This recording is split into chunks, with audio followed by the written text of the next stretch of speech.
Hey guys, welcome back to Johnny Cooks. We've got another episode for you, but this time we're switching things up and we're doing a dessert. And we're doing it out of our D&D cookbook, the Dungeon Meister cookbook. This thing, like I said, guys, I think I'm going to do almost like a little series on this, and then we'll switch back and do something else. But this has been really fun to look through, really good to get ideas from. And so my wife and I were looking through it again this past week to figure out a video for it, and we came up with the Bugbear Crumbles. So it's a berry crumble cup. And what you're going to need is 4 cups of frozen berries, which I've already got. You're going to need half a cup of all-purpose flour, which I've already got. I've already separated out all my stuff. A half a cup of rolled oats. And for those rolled oats, guys, if you want to add in a little extra protein, get these Kodiak oats. These are amazing. My wife and I really love these. They also make like a waffle, like a frozen waffle that you can get that are protein packed and everything. We eat those for breakfast sometimes. The Kodiak products are actually really good, guys, so go ahead and pick those up. You can find them at Walmart or any grocery store, usually. So go ahead and do that. And then we've got half a cup of packed light brown sugar. You're going to need 3/4 a cup of granulated sugar. But a quarter of that goes into a bowl, and then your other half cup of granulated sugar is going to go somewhere else. So we got that separated out. We're going to need some salt. It's only like 1/8 of a teaspoon, so we can crack that in. And then you're going to need a half of a teaspoon of ground cinnamon, so of your ground cinnamon. And then we're going to need 2 tablespoons of cornstarch. And of course, these are going to go in these nice little ramekins that my wife got us. So they're going to go in there, and we're going to make this Bugbear Crumbles, guys. So let's get started on it. First, you're going to want to preheat your oven to 350, which I've already done. It's back there already preheated. Oh, I'm sorry, guys. I also forgot. You're going to need 6 tablespoons of butter cut into small pieces. So I've got that already on the cutting board cut up as well. So let's go ahead and look at it. In our large bowl, we're going to use a fork to combine our flour, our brown sugar, a 1/4 cup of granulated sugar. So that 1/4 cup that we had separated out, we're going to have here. So we're going to use a fork to combine the flour and the brown sugar. So we can take our flour into there, and then our brown sugar into there. Put those over in the sink. Okay.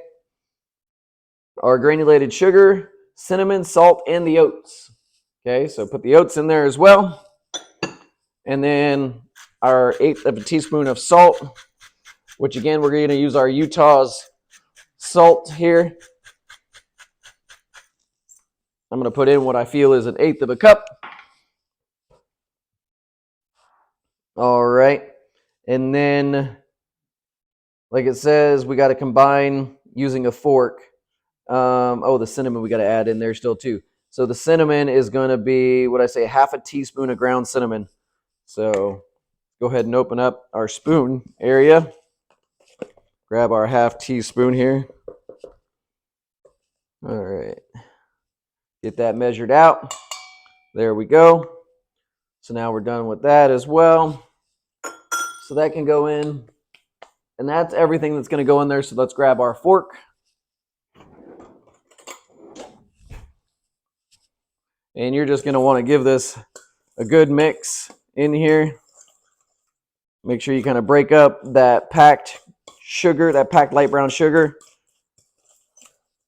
Get it all broken up into pieces. Try and get it, back down to loose sugar if you can. But we're going to go ahead and get that all. I'm trying to break up a couple of pieces of brown sugar that I'm seeing, guys. So we're going to get that mixed up into here. And then it says to, using a fork, add batter in batches using fork to cut butter into flour and sugar until the mixture resembles a crumbly wet sand. Place in refrigerator to chill until ready to use. All right. I actually have a pastry cutter that I'm going to use instead of a fork, because that, in my mind, works a lot better. A nice pastry cutter like this will cut that butter right in without any issues and make it really good. And then we can finish it off with a fork if we need to. So let's pull out some of these slices of butter here. I'm just going to go ahead and pull out the rest since my fingers are already messy with it. That way I can then go ahead and leave that there, give my hands a wash real quick.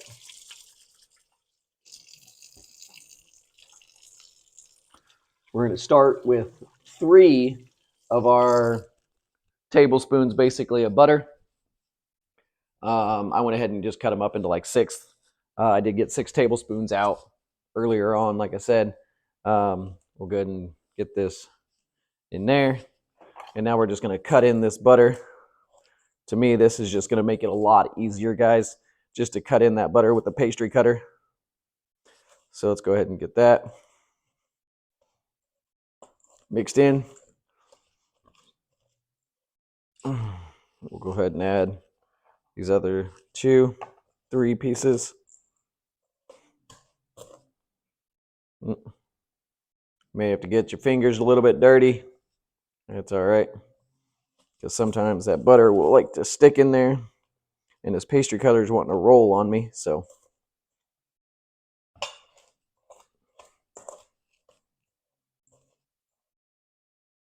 let's go ahead and continue that.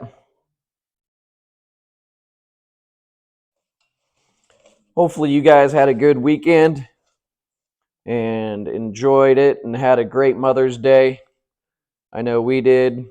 We went down to Dollywood, and my wife just loves it there, and they're doing a flower and food festival. So we just went down there. We have season passes, so it didn't cost us anything to go in. And so we took in some shows, rode the new bear ride that they just opened up. The whole family went on it, even my daughter, who's not a fan of coasters yet. She's only 9, but she's getting there. But she rode it and loved it, she said. She screamed the whole time and held my hand, but other than that, it looked like it was a great time, so we had fun. All right, guys, I'm back. It really didn't take me much longer to get it going. That's what it's supposed to look like. Like it says, just some kind of wet sand look in there. So that's what it looks like. We'll give it a little bounce. But that's what it is when it all gets mixed in, guys. So we're going to place that in the fridge. If I can find a place to stick it. There we go. We'll keep it in there chilling until it's time. So now in a separate large bowl, we combine the berries, the remaining half a cup of sugar, which is what I figured we'd toss this with the berries. So there we go. We'll put that in there. Cornstarch. So let's get our 2 tablespoons of cornstarch out.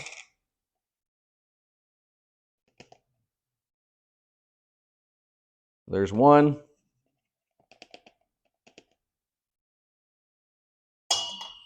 There's 2.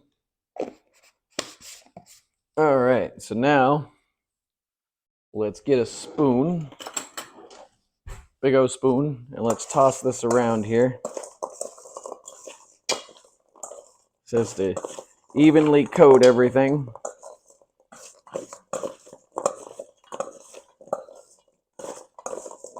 So that's what we're doing. Evenly coating it all.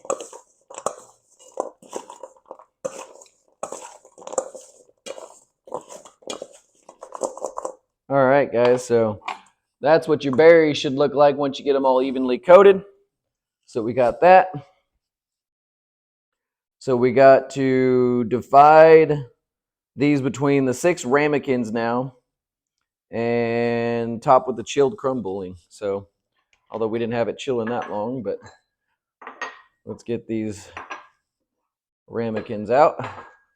So now we're going to just divide this up. Try and get equal strawberries in there because we got strawberries, blueberries, and I think cherries in here.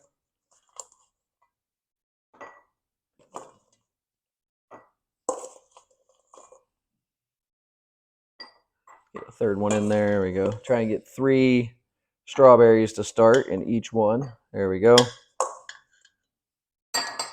Oh, there we go. And then make sure we get an even mix of the rest of the berries too.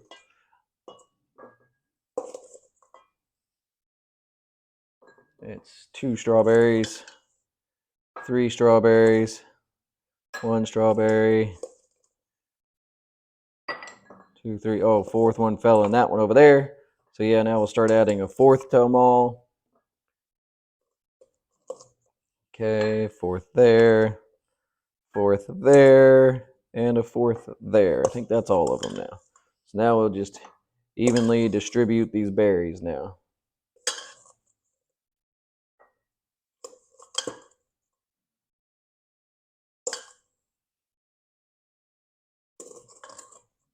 Get these berries. There we go. Looking good, guys.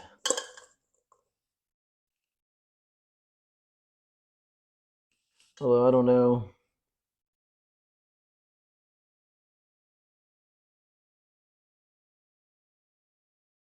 We're supposed to throw in all this sugar and everything. I mean, that's gonna be quite a bit of sugar.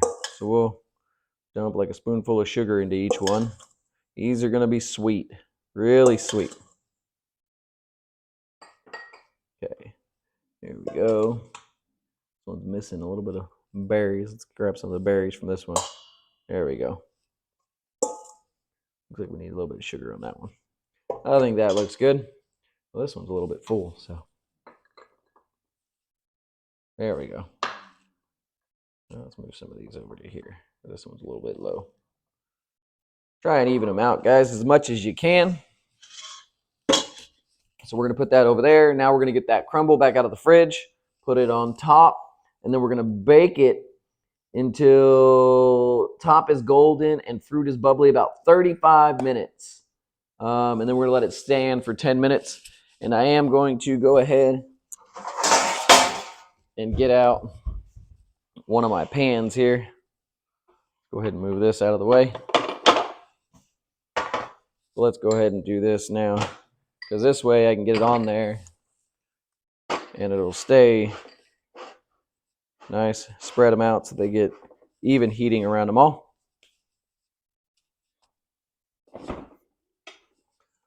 Pull this crumble back out. All right. I'm just going to use my hand, guys, just to put the crumble in there. Make sure I get a little bit in each one first.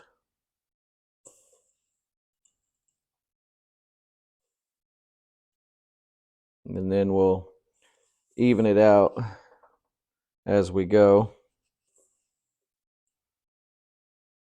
Try and ensure that we get it evenly distributed as much as possible.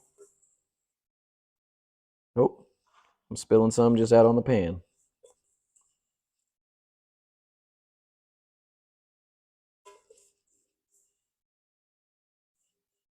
So there we go. I'm just going to kind of use my hand, evenly spread it out there. We'll give you guys a look again real quick at that. There we go. And then like this. All right, guys, we're back here with our finished Bugbear Crumbles. So 35 minutes, guys. Remember that, till they're nice and golden brown. This is what they look like, nice and golden brown. And then you let them sit for 10 minutes after that. Let them cool down a little bit. And then I'm going to suggest that you put some nice whipped cream on there. So we're going to go ahead and give this a shake. And give a little bit in there. Got some on my finger there. There we go. Now let's take a look at that final product, guys. There we go, Bugbear y Crumbles. Let's give it a try and see what we think. going to be nice and hot, so you might want to wait a little bit, but we're going to go anyways.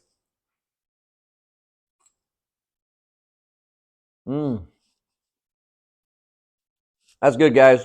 Those berries, nice and melted down in there. That crumble is really toasted on top with a little bit of that ready whipped cream, and we are good to go. So I'm going to finish my dessert. I hope you guys like this one. And until next time, like and subscribe, guys. We'll see you.